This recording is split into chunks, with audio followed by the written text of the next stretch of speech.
warahmatullahi wabarakatuh. Selamat pagi, salam sejahtera untuk kita semua. Perkenalkan, saya Dr. Gigi Solva Yudita, MARS. Saya adalah salah satu staf pengajar di Fakultas Kedokteran Gigi Universitas Profesor Dr. Mustopo Beragama di Jakarta. Saya adalah alumni dari FKG Mustopo dan saya diterima di FKG Mustopo ini sebagai dosen tahun 2004 dan diangkat menjadi dosen tetap di tahun 2005. Saya ditugaskan di Departemen Ilmu Penyakit Mulut. Tahun 2009 saya menyelesaikan S2 saya di Universitas Trisakti Indonesia, mengambil jurusan Magister Administrasi Rumah Sakit.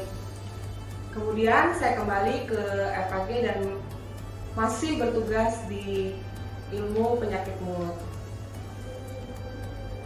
Video ini saya buat untuk prasyarat sertifikasi dosen tahun 2023. Saya mengampu beberapa mata kuliah di beberapa blok, yaitu di semester 6 di kelainan jaringan lunak 1 dan geriatri 1, kemudian di semester 7 kelainan jaringan lunak 2, geriatri 2, dan skill lab oral diagnosis. Pemaparan mata kuliah yang saya berikan dengan topik lesi kehilangan integritas yang non-infeksi, yaitu stomatitis aftosa rekuren, itu mengikuti sistem pembelajaran, delivery, interaction, dan assessment, yaitu pemberian materi pembelajaran sesuai dengan CPMK dan sub CPMK, interaction-nya, metode pembelajarannya, dan ada sistem penilaian.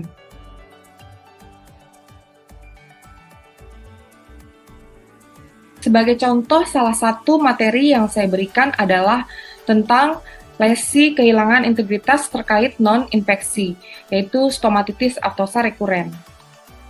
Capaian pembelajaran mata kuliah ini yaitu menjelaskan lesi kehilangan integritas yang terkait non-infeksi. Sub CPMK-nya yaitu mampu menjelaskan dan menguasai definisi, epidemiologi, klasifikasi, etiologi, faktor predisposisi, diagnosis banding, dan perawatan dari stomatitis aftosa rekuren. Metode dan media pembelajaran yang saya berikan yaitu metode dengan student active learning, yaitu dengan memberikan pertama kali presentasi materi oleh dosen pengampu. Kemudian diadakan tutorial, skenario kasus itu terdiri dari tutor 1 dan tutor 2. Di sana saya sebagai fasilitator. Kemudian ada pleno mahasiswa. Media pembelajaran yang dipakai laptop, komputer, textbook, dan jurnal untuk referensi, kemudian diktat, modul, ada Google Classroom, WhatsApp, dan Zoom meeting, ya. Kemudian dengan email juga.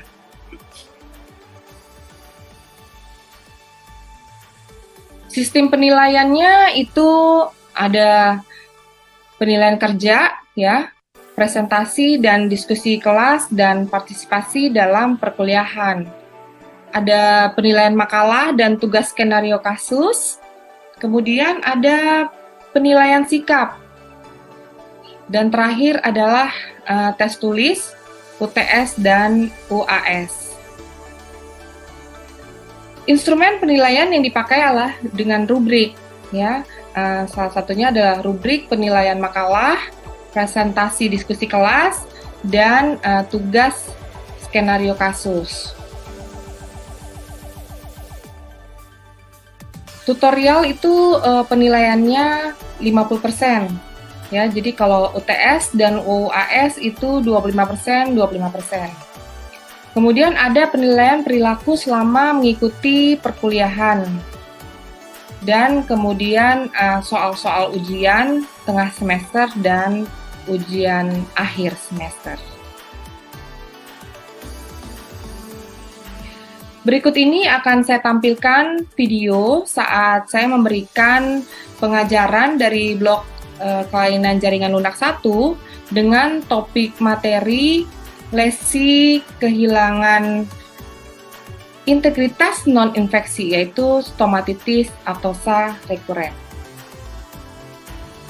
Selamat pagi, salam sejahtera buat kita semua. Hari ini ketemu lagi dengan saya, Dr. Sofa Indita, di topik tentang di blok kelainan jaringan lunak. Dan hari ini saya akan memberi materi tentang lesi integrasi yang non-infeksi. Nah, kalau bicara non-infeksi, berarti kan ada infeksi. Ada yang tahu nggak kalau infeksi itu hubungannya dengan apa aja? Oke, silakan. Yang isi dokter saya ada dengan satu itu isi dokter, ada jamur, ada bakteri juga dokter. Ya, jamur, bakteri, Dan virus dokter. Oke, ya benar ya. Jadi lesi yang berhubungan dengan infeksi itu berarti ada hubungannya dengan virus, jamur, dan bakteri. Tapi kalau yang saya paparkan hari ini adalah yang non-infeksi. Salah satunya adalah stomatitis aftosa rekuren. Oke, saya mulai. Ya, sudah diketahui juga, sariat ini biasanya kalau pasien datang selalu mengeluhkan dengan sariawan. Nah, sariawan itu banyak ya. Jadi salah satunya ini. Jadi SAR itu stomatitis aftosa rekuren. Jadi lihat dari definisinya, ya dia berasal dari kata apos, ya yang artinya ulcer, ya ulcer yang kecil. Nah, definisinya adalah stomatitis aftosa rekuren adalah peradangan pada mulut ya yang berupa ulcer multiple dan rekuren. Rekuren artinya berulang ya. Kemudian dikunjungi oleh halo erythema dan ditutupi oleh pseudomembran berwarna putih keabu-abuan. Lokasinya sering terjadi pada mukosa mulut yang tidak berkeratin. Oke. Prevalensi SAR ini 25% itu orang pernah mengalami SAR ya. Jadi rata-rata yang mengalami SAR adalah untuk orang-orang yang masih usia produktif. Jadi stomatitis aftosa rekuren ini ada yang tipe minor, mayor, dan herpetiform. Oke. Stomatitis aftosa rekuren itu dibedakan dari stomatitis yang lain ya. Jadi ada 3 tipe, minor, mayor, dan herpetiform. Paling banyak itu pada tipe minor. Jadi 80% itu semuanya SAR minor itu 80%. Lokasi yang non-terapi dan penyembuhannya itu 7 sampai 14 hari ya, 10 sampai 14 hari. Jadi 1 sampai 2 minggu untuk penyembuhan tipe minor. Nah, bisa dilihat ini minor ya, biasanya di lateral lidah. Dilihat dari besarannya ya. Diameternya kurang dari 1 cm atau 10 mm. Oke, kemudian dibedakan lagi dengan tipe mayor. Ya, tadi ada minor, sekarang ada mayor. Apa perbedaannya? Jelas kalau minor itu lebih kecil, mayor lebih besar. Seberapa besar? Biasanya mayor itu dia lebih besar dari 1 cm. Dia bisa 1 sampai 3 cm. Dan prevalensinya itu 10% sampai 15%. Lokasinya bisa pada daerah yang berkeratin. Kalau tadi yang non-keratin, sekarang bisa pada daerah yang berkeratin. Nah, perbedaannya apa dengan minor? Ya, penyembuhannya itu meninggalkan scar. Nah, Bedanya dengan yang minor, penyembuhannya jelas lebih lama. Jadi kalau untuk minor 1 sampai 2 minggu, kalau untuk minor bisa sampai 1 bulan sampai 1,5 bulan ya, jadi sekitar 2 sampai 6 minggu. Oke. Nah, ada lagi tipe herpetiform. Seperti apa? Ya. Jadi kenapa namanya tipe herpetiform? Ya, jadi dia mirip herpes. Ya, lesinya mirip herpes. Herpes itu lesinya itu banyak, ulcer, ya kecil-kecil. Yang prevalensinya itu dari SARS secara keseluruhan itu hanya 5-10%. Ya, dia itu banyak. Yang tadi seperti saya sudah katakan bahwa lesinya, ulcernya itu banyak, bisa sampai 100 lesi. Nah, ulcernya sama ya, jadi juga sakit, jadi ulcer ini sakit sekali dan sembuhnya itu 1 sampai 2 minggu ya. Jadi penyembuhannya minor dan herpetiform itu sama, cuma bentuk lesinya berbeda. Minor bisa juga lebih dari 1, tapi tidak banyak. Herpetiform mirip herpes ya lesinya. Oke. Ya. Etiologinya sampai sekarang itu belum diketahui penyebabnya, tapi faktor predisposinya itu seperti yang bisa kalian lihat di sini ada faktor genetik, alergi, hormonal, stres ya. Jadi untuk anamnesis harus hati-hati karena keluhan sariawan itu banyak sekali ya diagnosisnya ya. Jadi hati-hati untuk menentukan diagnosis stomatitis aftosa rekuren. Jadi bila ada pasien dengan ulcer atau sariawan, kamu harus menganamnesis faktor penyebabnya ya. Jadi nggak bisa pasien langsung datang apakah ada stres? Tidak bisa. Jadi ini harus kamu diagnosis banyak dulu ya, untuk mengeliminasi kira-kira apakah ini bisa digolongkan ke stomatitis aftosa rekuren. Ya, nanti setelah ini akan ada lagi kuliah-kuliah yang penyebabnya infeksi ya, itu juga akan mirip. Jadi kamu harus memilah untuk menentukan diagnosis. Oke, kemudian faktor predisposinya ada stres, ada genetik, hormonal, definisi nutrisi, ya. Jadi bisa kamu tanyakan ke pasien, ya, kalau misalnya untuk stres, apakah ada hal-hal yang belakangan membuat dia lebih banyak berpikir sehingga kurang tidur, nggak bisa makan, ya, karena kamu pelajarin stres itu bagaimana efek-efeknya, ya. Jadi itu gejala-gejalanya yang kamu tanyakan ke pasien.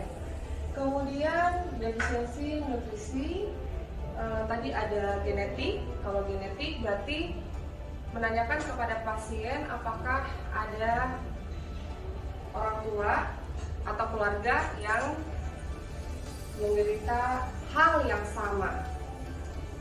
Itu juga faktor predisposing dari stomatitis aftosa rekuren. Oke, ini patogenesisnya, ya, bagaimana terjadinya SAR, ya, ada praulcerasi, ulcerasi, kemudian ada penyembuhannya. Jadi kalau untuk praulcerasi itu biasanya 1-3 hari, ya. Nah, kemudian masuk ke ulcerasi. Nah, tahap ini itu sudah terjadi pembengkakan atau inflamasi, edema yang meluas di jaringan epitelioidnya. Kemudian faktor masuk ke tahap penyembuhan. Ya, ini setelah terjadi regenerasi dari epitel. Tergantung beberapa hari, ya, tergantung juga tipe klasifikasi bentuk sarnya ya tadi ya, ada minor, mayor, dan hypertrichom. Di penyakit mulut ini karena banyaknya ulcer yang sama, makanya diagnosis ini itu pun banyak ya. Ini juga perlu kamu pelajari. Nanti di kuliah-kuliah berikutnya akan dipelajari juga penyakit-penyakit lain di rongga mulut, sehingga kamu bisa membedakan mana stomatitis atau rekuren dan mana penyakit yang lain.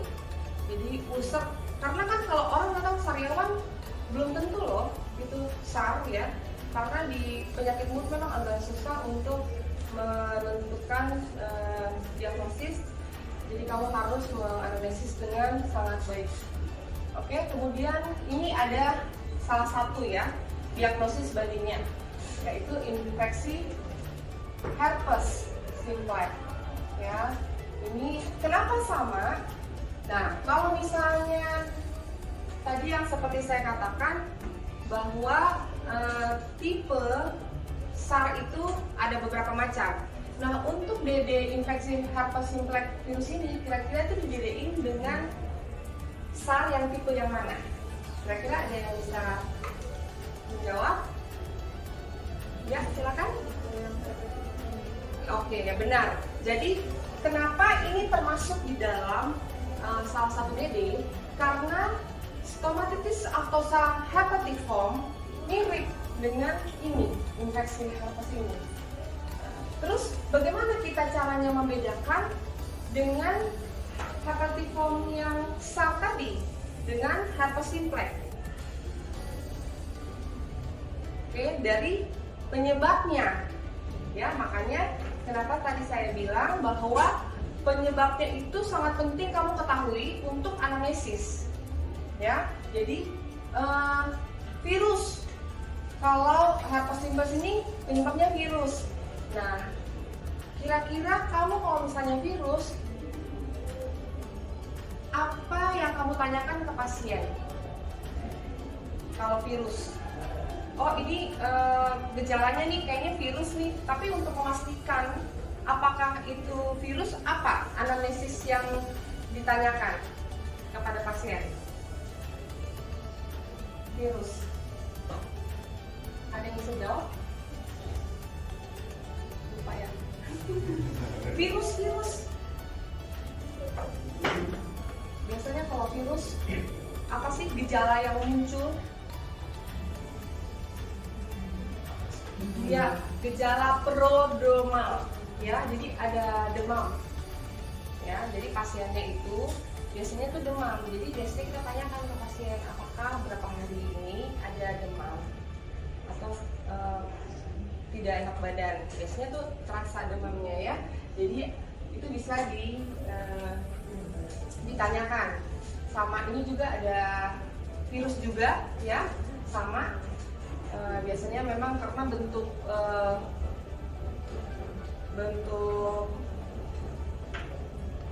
gambaran klinis dari virus itu ya ulcer ini di dalam mulut ya. Nah, bentuknya hampir sama dengan SAR yang herpetiform. Oke, jadi ada lagi, nanti kamu harus bisa bedain bagaimana membedakan herpes simplex dengan herpes zoster. Ya, nanti akan kamu pelajari. Ya, tapi sekarang bisa saya mungkin ingatkan kalian bahwa herpes simplex itu dia itu bilateral.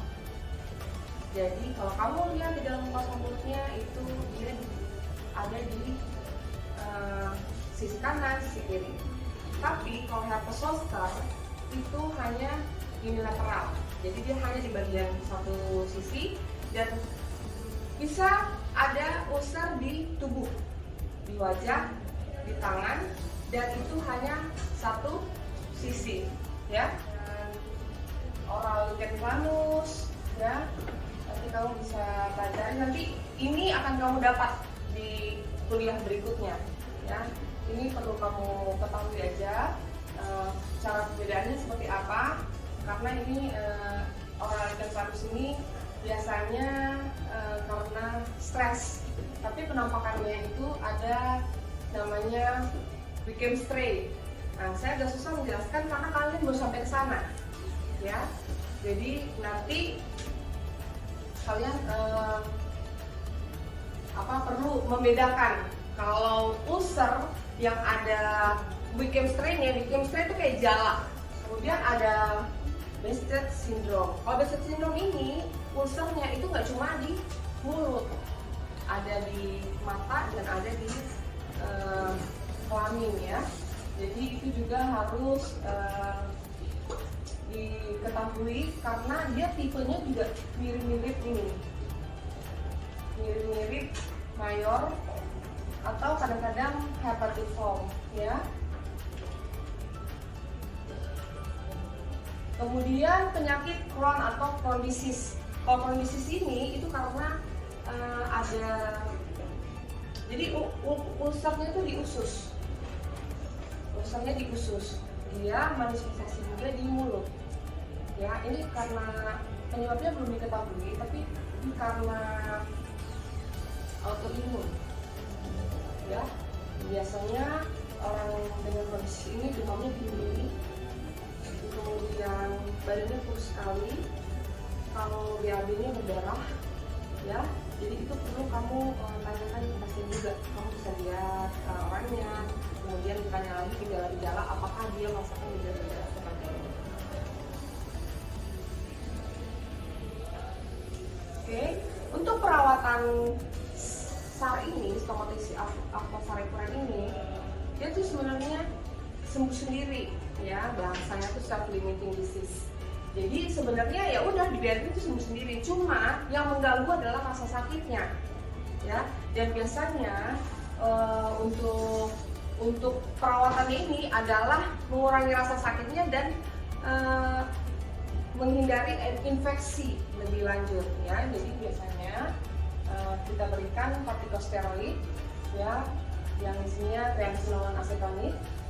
Kemudian untuk menghindari bakteri dengan obat kumur Chlorhexidine. Oke, selamat pagi. Hari ini kita mulai tutor blok layanan jaringan lunak skenario 1. Hari ini ada ketua kelasnya. Saya serahkan langsung kepada ketua kelas. Terima kasih dokter. Selamat pagi dokter dan teman-teman semua. Pagi.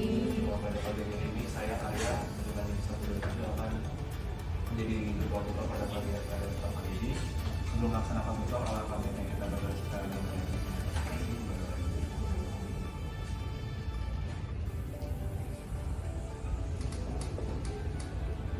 selesai, saya izin melanjutkan ya. Pada kasus ini seorang anak laki-laki berumur 7 tahun datang ke dokter gigi diantar ibunya mengeluh adanya sariawan di mulut sejak 2 hari yang lalu. Sebelum untuk sariawan, ada demam disertai gatal di kaki dan tangan. Selain itu, ibunya mengatakan gigi depan atas anaknya bengkak sejak 1 bulan lalu. Pembengkakan tersebut tidak menimbulkan rasa sakit tetapi mengganggu saat penyerahan. Ibu juga mengatakan bahwa awalnya ukuran masih kecil tetapi lambat laun bertambah besar. Pada pemeriksaan intraoral terdapat besi pupuk vakuolar di telapak tangan dan kaki. Pada pemeriksaan intraoral terdapat ulcer multiple tutup bulat dasar putih tapi kemerahan senilai lebih dari 10, terutama di kepala bermolek dan gelar tonsil anular. Pada jaringan lunak P311 tampak adanya bulatan atau bundulan transparan menyerupai bulat berwarna biru. Yang pertama poin kardiometri dipersilakan. Dokter Aura.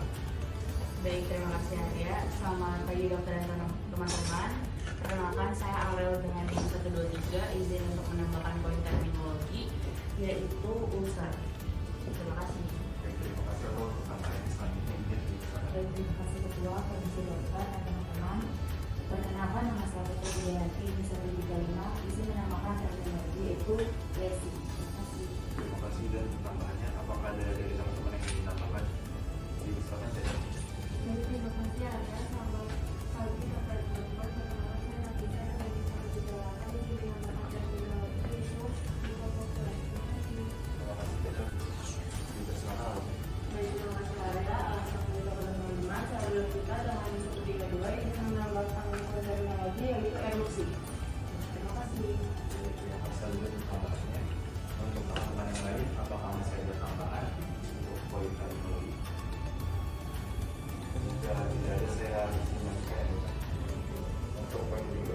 poin lalu justru Sudah kami masih menghubungi isu ya. jika ada teman-teman yang ingin menjawab silakan kasih. Silakan saya. Baik, izin ketua, izin dokter. Nama saya Muhammad Jain Nasrullah dengan NIM 115, izin menambahkan learning isu yaitu bagaimana penata laksanaan virus pada anak tersebut. Terima kasih. Terima kasih untuk jawabannya. Untuk teman-teman yang lain, apakah saya ada tambahan? Silakan saya kasih. Baik, terima kasih. Sebelumnya saya Shanas dengan NIM 126, izin menambahkan bagaimana interpretasi pemeriksaan penunjang. Terima kasih. Saya izin menambahkan poin itu yaitu bagaimana membedakan gejala infeksi integritas yang berhubungan dengan infeksi virus.